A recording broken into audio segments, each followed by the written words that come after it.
So medyo malakas yung alon dito. Sabi nila, kuya, delikado kapag hindi mo kabisadong mag-swimming sa ganito. So sila na ngayon yung lumusong.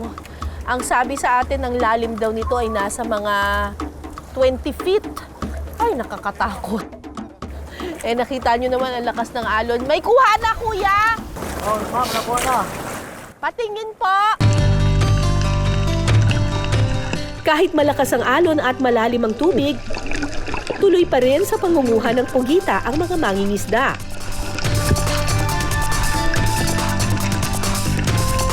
Maya-maya pa,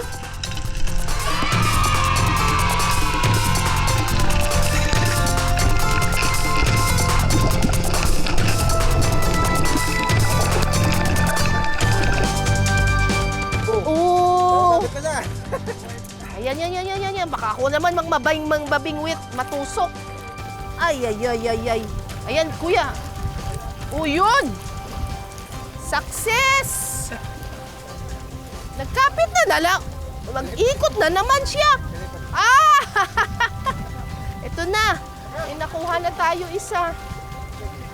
Ang problema, ayaw na niya akong bitawan.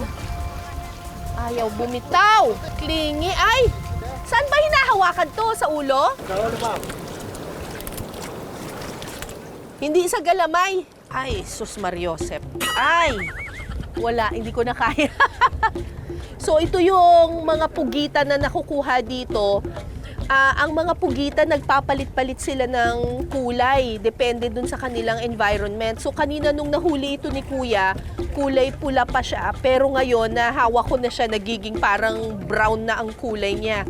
So, nag-a-adapt siya, depende kung ano yung makapitan niya. Ang mga pugita ay merong 3 puso, tapos bawat isang tentacle niya ay merong utak, merong brain. So, may sariling utak yung bawat tentacle niya. So, 8 itong tentacles nito, so 8 yung kakausapin ko. Bitawan mo na ako, please. Bitawan mo na ako. Ayan.